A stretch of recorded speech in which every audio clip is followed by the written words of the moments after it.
여러분의 구독은 영상을 제작하는 데 큰 힘이 됩니다. 영상을 보시기 전에 구독과 좋아요 꼭 부탁드리겠습니다. 아울러 회원이 되시기를 원하시는 분들은 유튜브 채널 홈피 구독 옆에 있는 가입 버튼을 눌러주시기 바랍니다.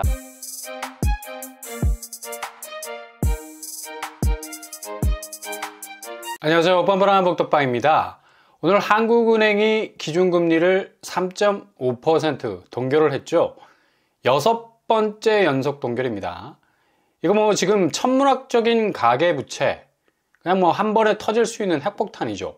그리고 건설사 분양이 시원치 않으니 부동산 PF건도 걸려 있어서 금리 인상 버튼을 누르는 순간 상당한 위기를 불러올 수 있다는 고민이 아주 짙은 그런 액션으로 보이고요. 이젠 기준금리 인상은 그냥 100원짜리 동전 안에 이순신 장군, 그냥 상징적인 부분이 강하다는 거죠. 이순신이 각인되어 있다 해서 시장을 토벌할 정도로 통화력이 전투적이질 못하다는 사실, 금리의 영향력이 그만큼 약해졌다는 얘기죠. 기준금리는 지금 시장금리와 상당히 괴리가 있게 됐습니다. 시장은행 금리는 기준금리 동결과는 아무런 상관없이 마이웨이를 가고 있죠. 제 갈 길 가고 있어요. 연일 은행 주담대 금리는 오름세라는 궤적 쪽으로 밀려 올라가고 있습니다. 그리고 미국발 국채금리가 5%대에 가까운 지표를 찍어내면서 세계 각국의 금리를 거의 벌목하는 수준, 너나 나나 할 것 없이 미 국채금리 수준까지 저절로 따라 올라갈 수밖에 없는 거고, 이렇게 되면 한국 국채도 덩달아 벌겋게 달아오를 수밖에 없는 거죠. 은행채가 지금 국채 상황이 이런데 어떻게 가만히 있을 수 있겠어요? 그냥 같이 냅다 달리기 시작한 겁니다. 그러니 주담대 금리가 미친 듯이 들썩거릴 수밖에 없는 상황이고요. 6회 연속 금리 동결은 아마 뼈아픈 대목이 될 수도 있겠습니다. 특히 부동산 시장은 더욱 기준금리와 별개로 움직이는 시중은행 금리 상승세로 부동산으로 가는 유동성은 쪼그라들 가능성 높게 되고요. 집값 상황은 그냥 완전 파탄 상황까지 이를 수 있을 정도의 충격을 받을 수도 있게 될 듯 보입니다. 2차 폭락이 가시적으로 눈에 들어오기 시작한다는 거죠.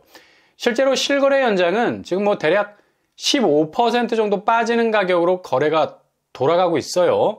이게 공식적인 지표로 나타나지 않아서 그렇지 자칫 이건 일본 부동산 버블이 자꾸 머리에서 지워지지 않는 게, 지금 우리나라 출산율이 일본 고령화와 비슷한 추세, 노동력 인구 감소, 한국 출산율 일본보다 굉장히 심한 편입니다. 0.81명. 게다가 가계부채는 일본 버블 때가 70% 선이었는데 한국은 지금 104% 수준. 가계빚이 일본 부동산 파탄 날 때보다 더 높아요. 이거 굉장히 심각한 거죠. 그리고 일본과 한국은 공통적으로 제조업 중심인데 일본은 내수가 아주 강한 반면에 한국은 결을 좀 달리하죠. 내수가 지금 극도의 빈사 상태, 자영업이 거의 지리멸렬 수준에 이를 정도로 어려운 빚잔치를 계속 연명 중에 있습니다. 일본 버블보다 심각한 상황이라는 얘기죠. 이렇게 일본 버블이 생겨날 정도의 위기감에서 금리 동결 버튼까지 누르게 되니 당연히 오늘 주식시장 코스피는 떡락을 할 수밖에 없는 거고요. 환율은 제대로 방어가 되는지 의문이 들 정도로 1560원대에 이르기까지 치솟고 있습니다. 정말 연말은 크리스마스 악몽이 재현되지 않을까라는 걱정이 되기도 합니다. 이 와중에 주변 시세가 12억 가까운데 분양가가 5억 수준이라면, 그것도 서울에서 마포라는 입지 배우를 가진 곳에서 이런 단지 경쟁력이 나온다면 지금 미친 듯이 오르고 있는 서울 분양가와는 반대 궤적의 가격대라 할 수 있죠. 최근 분양했던 서울 신축들 죄다 국평 84제곱이 비강남권임에도 불구하고 14억 선상까지 올라섰습니다. 이렇게 서울 분양은 지금 상당히 가격 과열 양상으로 가고 있죠. 근데 이런 상황에서 최대한 분양가를 반대로 저격을 할 수 있는 가성비가 있는 곳이 나오게 된다는 얘기예요. 오늘과 내일의 분양가 차이가 너무도 다르게 그 양상이 새로운 명암을 만드는 상황에서 여기는 5구제곱 5억대, 84제곱 7억대 분양이라서 지금 가장 고민이 되는 가격에 대한 압박감을 떨쳐낼 수 있는 곳이 될 수도 있겠습니다. 일단 서울에서 1600세대 일반 분양 규모를 가졌고요. 정말 서울 도심에서는 만나보기 힘든 가격대라 할 수 있겠죠. 여기는 계속해서 대단지가 들어서고 있는 대장단지들이 즐비한 곳이라 할 수 있겠는데요.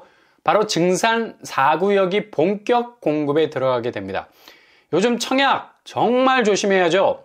되도록 덤비지 않고 기다리는 것 아주 중요합니다. 최근에 여기는 설계 문제로 시끄러웠는데 협상을 제대로 이뤄냈고요. 올해 좋은 전환점을 만들어내서 전국에서 가장 큰 규모의 센트럴파크가 아파트 단지 안에 들어서게 됐습니다. 일단 가격, 평당 분양가를 받아놓은 상태고요. 가격 면에서는 타의 추종을 불허할 만큼 가격 경쟁력이 그래도 나름 괜찮다고 볼 수가 있겠습니다. 평당 분양가 2,257만원. 최근 서울 분양가 보세요. 3,000을 넘어서 4,000에 가까워지는 분위기 연출하고 있는데 말이죠. 이에 비하면 정말 가파르게 오르고 있는 분양가 대비 거의 역주행으로 가고 있는 가격대라 할 수 있는데요. 공식적으로 공지된 추정 분양가는 5구제곱 5억 8천 수준, 그리고 84제곱 7억 3천 수준으로 나오게 됐죠. 주변 시세를 보시면 DMC 센트럴자이가 84제곱 12억 선에 가까운 가격을 보이고 있고요. 상당히 신축이 강세라는 걸 볼 수 있죠. 증산 4구역 공급 규모는 최고층 40층, 1블럭 2,449세대, 그리고 2블럭 1,101세대, 전체 3,550세대 정도의 매모드급입니다. 이 중 일반 분양은 대략 1,646세대 정도 되고요. 시공사는 4개의 건설사가 컨소시엄 형태로 사업을 진행할 것으로 보입니다. 삼성물산, GS건설, DLENC, 현대건설로 결정이 날 것으로 예상이 됩니다.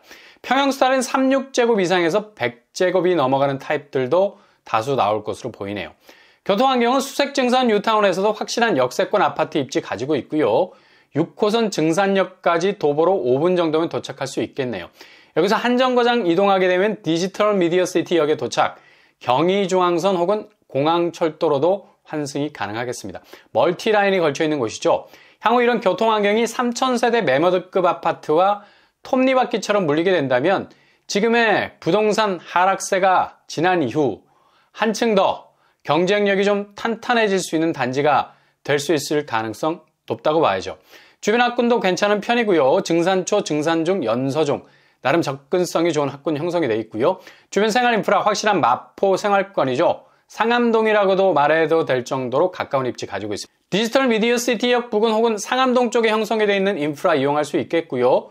무엇보다도 수색증산 뉴타운 재개발 단지 안에 들어가 있는 위치에 자리 잡고 있기 때문에 주변 대장단지들과 또 어깨를 나란히 할 수 있는 부분도 있겠네요. 이렇게 뉴타운 범주 안에 들어가면서도 분양가 상한제가 적용이 된다는 장점이 있겠습니다.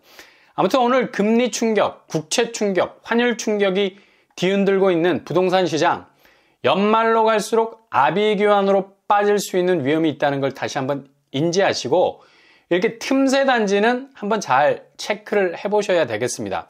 하든지 말든지 본인 판단, 아주 예리한 면도날과 같은 판단이 필요하겠죠. 정말 예전보다 속도를 배로 늦춰야 청약에서 안전할 수 있는 그런 시기인 것만은 분명합니다. 청약이라고 덥석 물었다간 그냥 금리 폭탄 떠안을 수 있는 위험에 노출이 될 수가 있습니다. 그러니 정말 조심조심 움직이셔야 할 때인 것만은 분명해 보입니다.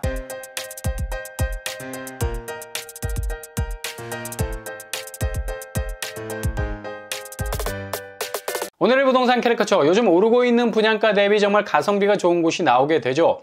주변은 12억 시세를 보이고 있는데 가격은 절반도 안 되는 5억 8천 수준이라면 정말 그 가격 파괴력 어마무시하다 할 수 있겠고요. 또 마포 생활권이라는 측면도 있고요. 일단 정말 말이 안 될 정도로 최근 서울 분양가와 결을 달리할 수 있는 가격대로 나오게 될 수 있겠습니다. 물량도 1,700세대에 가깝고요. 이번에 시공사 최종 확정을 통해서 분양 속도는 더욱 앞당겨질 것으로 보입니다.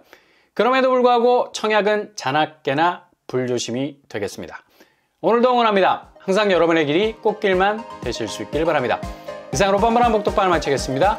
구독과 좋아요 부탁드립니다. 감사합니다.